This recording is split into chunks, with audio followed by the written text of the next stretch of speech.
भगवान अद्भुत लीला करते हैं।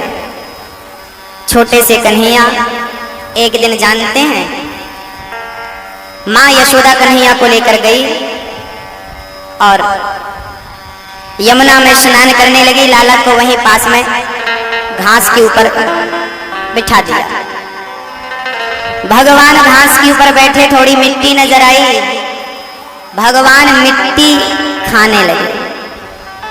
दौड़ी दौड़ी सखियां आई, मैया तेरे लाला ने माटी खाई, तेरे लाला ने माटी खाई। अच्छा, दौड़ी दौड़ी मैया आई, च्योरे लाला तेने माटी खाई? माटी खाई? अच्छा, झूठ बोल रहा? एक कल का चल मुंह खोल। अच्छा, तेने माटी खाई इसलिए मुंह नहीं खोल रहा। अब भगवान को लगा खोलने पड़ेगा, तब भगवान ने अपना मुंह खोल दिया, पूरा मुंह खोला। मैया ने देखा, मिट्टी को देखा पर मिट्टी नजर नहीं आई। भगवान के मुख में ब्रह्मांड नजर आ गया, सृष्टि नजर आई।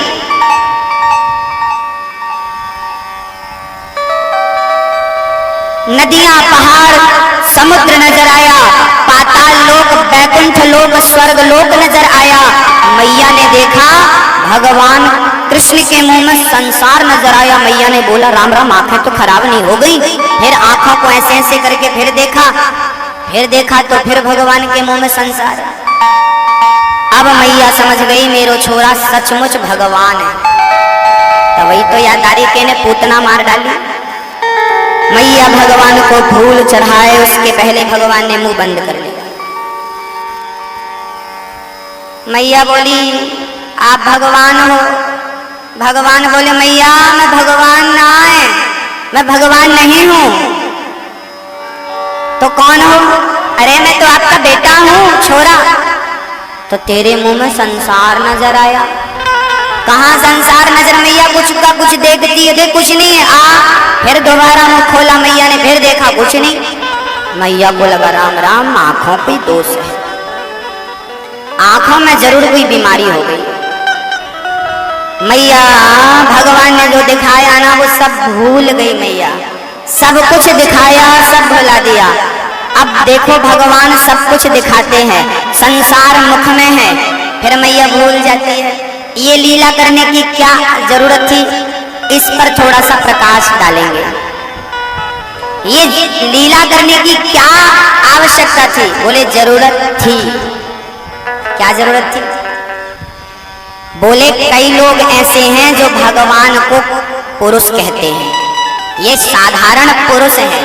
कई लोग ऐसे हैं जो भगवान को भगवान नहीं कहते। वो कई लोग कहते हैं राम जी महापुरुष हैं, कृष्ण जी महापुरुष हैं, ये भगवान नहीं है।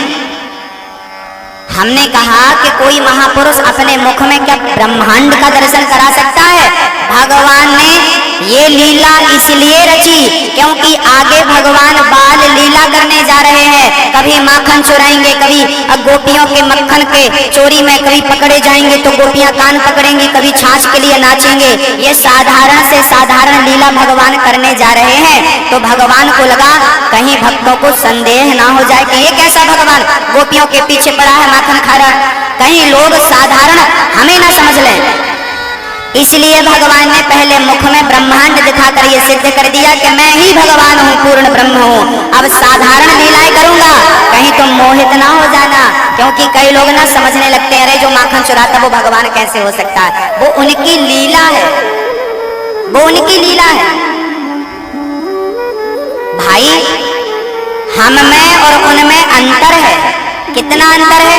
बोले जितना अंतर, एक आदमी कुएं में गिर गया, दूसरा आदमी रस्सी डाला और कुएं में उतरा। गिरने में और उतरने में अंतर है कि नहीं? बहुत अंतर है। एक गिरा है और दूसरा उतरा है। क्यों उतरा है? उसे निकालने के लिए, जो ऑलरेडी गिरा था उसे निकालने के लिए। तो हम संसार के लोग इस संसार के कुएं में गिरे हुए प्राणी हैं और हम गिरे हुए प्राणी को निकालने के लिए भगवान अवतरित होते हैं, अवतार लेते हैं।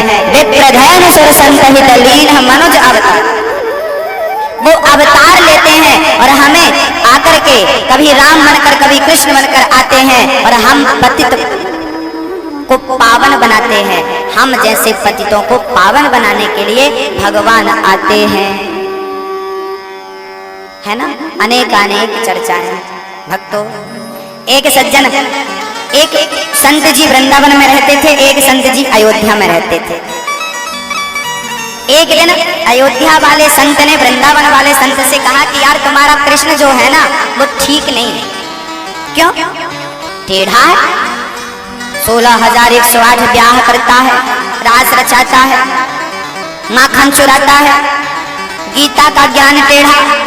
अर्जुन भागता है मैदान छोड़ के तो रोकता है और खुद जब जरासंध से युद्ध किया तो खुद मैदान छोड़ के भाग जाता है। कैसा कन्हैया तुम्हारा? और हमारे राम जी एकदम सीधे हैं, सिंपल, मर्यादा पुरुषोत्तम। वृंदावन वाले संत को लगा तो यार बात तो सही है, इनको क्या जरूरत थी इतने सारे नाटक करने की, ठीक नहीं है, चलो वृंदावन से चलते हैं। वृंदावन वाले संत ने मन बनाया वृंदावन छोड़ेंगे और अयोध्या रहेंगे, राम जी का राम राम राम राम राम राम राम जपेंगे। चलो जाने लगे। संत जी जब वृंदावन से जाने लगे तो एक छोटा सा बालक आया और कहता है बाबा कुएं में हमारी बाल्टी गिर गई है, जरा मदद करो। हाँ हाँ चल बेटा। महात्मा जी गए कुएं में बाल्टी।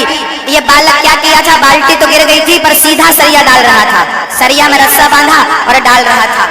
महात्मा बोले पागल है बालक, अरे सरिया को टेढ़ा तो कर, जब तक टेढ़ा नहीं करेगा बाल्टी कैसे फंसेगी। सरिया को टेढ़ा किया और डाला तो बाल्टी फंस गई, आ गई। बच्चा बोला बाबा कहाँ जा रहे हो? बोले अयोध्या। क्यों? बोले वृंदावन नहीं रहेंगे, कन्हैया टेढ़े हैं और राम जी सीधे हैं, उनके साथ जाएंगे। अरे बच्चे ने कहा बाबा जी सरिया सीधा था तो बाल्टी कहाँ निकली? जब तक टेढ़ा नहीं किया सरिया को तब तक बाल्टी कहाँ निकली? हाँ, त्रेता के बाद द्वापर आने वाला था, इसलिए राम जी सीधे साधे थे। और द्वापर के बाद कलयुग आने वाला था, कलयुग में टेढ़े टेढ़े भक्त होंगे। तो भगवान बोले कलयुग के भक्तों को उबारने के लिए टेढ़ी टांग वाला ही है, टेढ़ी टांग पकड़ लो और पार हो जाओ, क्योंकि संसार एक कुआं है। रामचरितमानस में लिखा है कि संसार एक कुआं है। कहाँ लिखा है? सुनिएगा। यह चरित जो गावहि हरि पद पावहि, तेना परहि भव कूपा। ये संसार एक कुआं है, इस कुएं में गिरे हुए हम प्राणी हैं, हम बाल्टी की तरह गिरे हुए प्राणी हैं। और भगवान टेढ़ी टांग वाले की टांग पकड़ लो टेढ़ी से तो पार हो जाओ, इसलिए भगवान कृष्ण श्री कृष्ण टेढ़े हैं। बाबा समझ गए और पांव पकड़ लिया, प्रभु आप ही हमें ये ज्ञान देने आए, अब वृंदावन नहीं छोड़ेंगे। राम जी अपनी जगह सही है, कृष्ण जी अपनी जगह सही है। हाँ, राम कृष्ण दो एक है, अंतर नहीं इनमें से, दोनों दो नहीं एक। आज भगवान श्री कृष्ण बाल लीला कर रहे हैं। अच्छा, भगवान श्री कृष्ण ने माँ यशोदा को क्या कहा जानते हो? मैया। कन्हैया ने पहली बार यशोदा को मैया कह करके पुकारा है, मैया। दूध पिला रही है आज माँ यशोदा। कौन सा पुण्य किया है माँ यशोदा ने? आओ जरा सुन लेते हैं। क्योंकि बिना पुण्य के भगवान मिल नहीं सकते। माँ यशोदा ने कौन सा पुण्य किया है? माँ यशोदा नंद बाबा ने कौन सा पुण्य किया है जो जगत के पालनहार को आज दूध पिला रही है? आओ जरा चर्चा सुनते हैं। उसके पूर्व जैसा कि कल आपसे कहा गया था कि श्रीधाम वृंदावन में एक आश्रम बनने जा रहा है। सावन का महीना चल रहा है, इस महीने में दिया हुआ दान कई गुना बढ़ के हमें प्राप्त होता, उसका फल हमें कई गुना बढ़ के प्राप्त होता। दान करने से धन कई गुना बढ़ता है। किसान जब तक खेत में बीज ना बोए 1 क्विंटल डालता है 20-25 क्विंटल ले आता है 4 महीने में। मिट्टी भी 25 गुना करके लौटाती है, तो मेरे श्याम सुंदर ना जाने कितने गुना करके लौटाएंगे, आप कल्पना कर सकते हैं। अब बताइए कि सुदामा ने द्वारिका जाकर भगवान को क्या दिया था? क्या दिया था?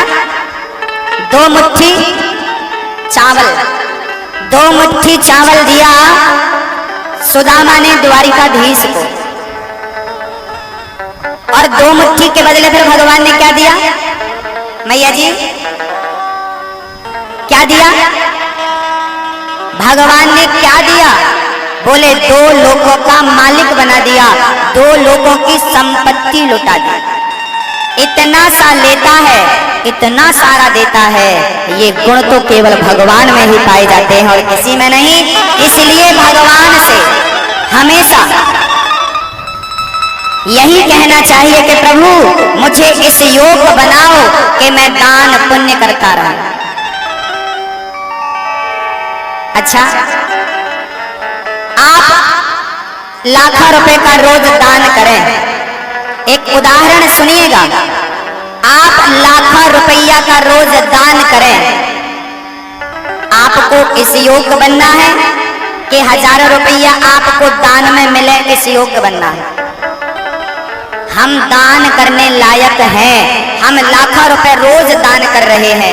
ईश्वर से प्रार्थना करो, प्रभु हमें इतना समृद्धवान बनाना कि हम लाखों रुपए का रोज दान कर सके, लाखों लोगों की रोज सेवा कर सके, इतना समृद्धवान हमें बना दे। हम दान कर सके, इस योग हमें बनाओगे। यदि ऐसी प्रार्थना करोगे तो भगवान आपको इस योग बनाएंगे। लेकिन लोग क्या कहते हैं?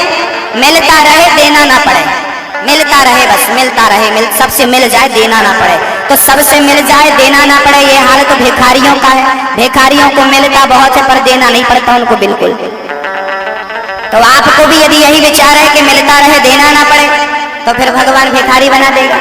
और यदि ये ख्याल आ गया कि भगवान मुझे देने के योग्य बनाए, तो अरबपति खरबपति बना देगा, करोड़पति बना देगा। चल बेटा दान करता रहे, गरीबों की सेवा करता रहे, दीन दुखियों की सेवा करता रहे। यदि आप धनवान हैं, इसका अर्थ ये नहीं है कि आपको धन इसलिए दिया ईश्वर ने कि केवल अपना पेट भरते रहो, तिजोरियां और बैंक भरते रहो। अरे धन इसलिए मिला है ताकि उस धन से आप धर्म भी करते रहो। धर्म यहां भी काम कहते हैं, धर्म दिया हुआ दान कभी नष्ट नहीं होता। यहां से हमने दान कर दिया, तो दान कर दिया तो वो इस जन्म में भी और उसका ब्याज अगले जन्म में भी हमें मिलता रहेगा। हमारा पुण्य मिथ्या नहीं जा सकता, व्यर्थ नहीं हो सकता। इसलिए दान सबको नित्य करना चाहिए। दानवीर कर्ण नित्य दान करते थे, हरिश्चंद्र नित्य दान करते थे, राजा रंतिदेव नित्य दान करते थे। दान करने वाले भक्तों का आप नाम जानते हैं, इतिहास उन्हें दानी कहकर बुलाता है। इसलिए आप और हम सबको भी चाहिए कि हम भी अपनी योग्यता, अपनी क्षमता के अनुसार दान करें, क्योंकि जो देता है। अच्छा एक बात बताइए, आप कीचड़ में धंस गए हैं या पानी में डूब रहे हैं, सामने वाला कह रहा है अपना हाथ दो, हाथ दो, हाथ। अब आप डूब तो रहे हैं पर हाथ ऐसे बांधे और डूब रहे हैं, ये कोई चतुराई है क्या? अरे डूबने वाला हाथ खोलता है और ऐसे बचाओ बचाओ की आवाज लगा, हाथ बढ़ाता है। तुम भी हाथ बढ़ाओ, हम भी हाथ बढ़ाएं, हाथ पकड़ के बाहर। जब हम दान करते हैं तो हमारा हाथ आगे की ओर बढ़ता है, और जब हमारा धर्म के लिए हाथ आगे बढ़ता है तो परमात्मा से बढ़े हुए हाथ को थाम लिया करते हैं, पकड़ लिया करते हैं। जिनके हाथ आगे होते हैं उन्हीं के। बोलिए भक्त वत्सल भगवान के हो। भगवान श्री कृष्ण ने माँ यशोदा को माँ कह करके बुलाया, मैया कह करके बुलाया। सब कौन सा पुण्य किया है माँ यशोदा ने कि जगत के पिता ब्रह्म की माँ बनने का उन्हें सौभाग्य मिला। इसके पीछे माँ यशोदा के पूर्व चरित्र को देखना पड़ेगा।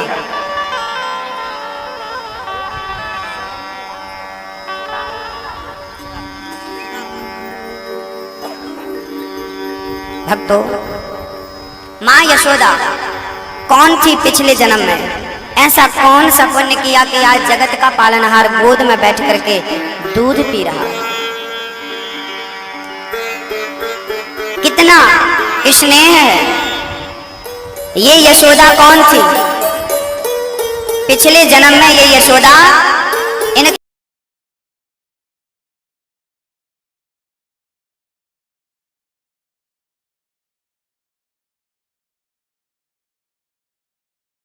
नाम था धरा और नंद बाबा का नाम था वसु। धरा और वसु इन दोनों ने, ये राजा थे वसु जी, यशोदा धरा जो थी वो रानी थी। नगर में आपदा आने के कारण नगरवासी परेशान हो गए। अपना पूरा राज्य, पूरा खजाना लुटा करके और दोनों समाज की सेवा करने लगे।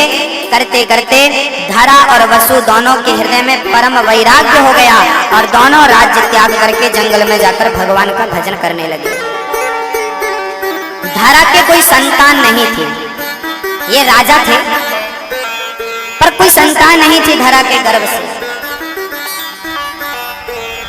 हुआ क्या, जंगल में ये दोनों रह करके भगवान का भजन करने लगे। एक दिन कुछ साधु धरा की कुटिया में आए जंगल में। भिक्षाम देहि, धरा आई, महात्मा जी आइए बैठिए, प्रसाद पाइए। महात्माओं ने कहा बेटी बड़ी भूख लगी है, 15 दिन से हम लोगों ने केवल पानी ही पिया है, कुछ खाया नहीं है, हल्का सा फल फूल खाते आ रहे हैं, आप भोजन कराइए, बड़ी भूख लगी है। अब धरा तुरंत, जी गुरुजी आप बैठिए, स्नान कर रहे हैं, संत कह रहे हैं हम स्नान करके आते हैं, आप भोजन तैयार करिए। अब देखना यह है कि धरा के पास क्या था। धरा ने रसोई में जाकर देखा, अन्न का एक दाना नहीं था। संतों की कैसे सेवा करती, भोजन कैसे कराती। जंगल के पास ही एक छोटा सा गांव था। धरा दौड़ी दौड़ी गांव के एक सेठ जी की दुकान, बड़ी दुकान थी, चली गई धरा। सेठ जी हमें थोड़ा आटा दे दो, हमें थोड़ा गुड़ दे दो, थोड़ा सा दूध दे दो, थोड़ी सी शक्कर दे दो, थोड़े से चावल दे दो, संतों को बढ़िया तस्मई बनाकर खीर बनाकर खिलाएंगे, बढ़िया सी थोड़ा देसी घी देना, संतों को बढ़िया पूड़ी बनाएंगे। सारा सामान निकाल दिया सेठ ने। अब पैसे की बारी आई। सेठ जी ने कहा इतना पैसा हुआ, पैसे निकालो। धरा पैसे कहां से लाती? सेठ जी मेरा यकीन करो, मैं 20 दिन के भीतर आपका पैसा चुका दूंगी, जंगल की लकड़ियां बेच बेच कर सुखी। आप यकीन करिए, आपका एक एक पैसा मैं ब्याज सहित चुका दूंगी। आप मुझे दे दीजिए भिक्षा। सेठ जी बोले ना, मैं ऐसे नहीं देने वाला, उधारी मैं नहीं करता। महाराज मेरे घर में साधु आए हैं, संत सेवा नहीं होगी, संत नाराज हो जाएंगे, संत सेवा होनी चाहिए, आप सहयोग करिए, मैं आपका पैसा पाई पाई चुका दूंगी, आप मेरा सहयोग करिए। सेठ जी नहीं माने, कहने लगे तो 20 दिन बाद लौटती है कि नहीं, एक काम कर, तू चाहे तो अभी अभी पैसा चुका सकती है। धरा बोली मेरे पास 1 रुपए नहीं है, मैं कैसे चुकाऊंगी। सेठ की नियत बिगड़ गई। धरा बहुत सुंदर थी, क्योंकि वो रानी तो थी और तपस्या करती थी, बड़ा तेज था, बड़ी सुंदर थी। सेठ ने इशारा किया कि देखो जितना तुमने लिया है इस सब का पैसा तुम अभी कभी चुका सकती हो। कैसे? सेठ ने धरा के स्तनों की ओर इशारा किया, ये जो तेरे स्तन है ना, ये मुझे दे दे। धरा कहती है अच्छा, यदि मैं अपने दोनों स्तन आपको दे दूं तो बदले में आप मुझे ये दे दोगे? हाँ हाँ ले लेना। धरा बहुत भोली थी, समझ नहीं पाई, तुझे मेरे स्तन चाहिए, ठीक है। चाकू पड़ी थी, धरा ने अपने दोनों स्तन काट दिए चाकू से और काट करके उसकी तराजू में रख दिए। दोनों स्तन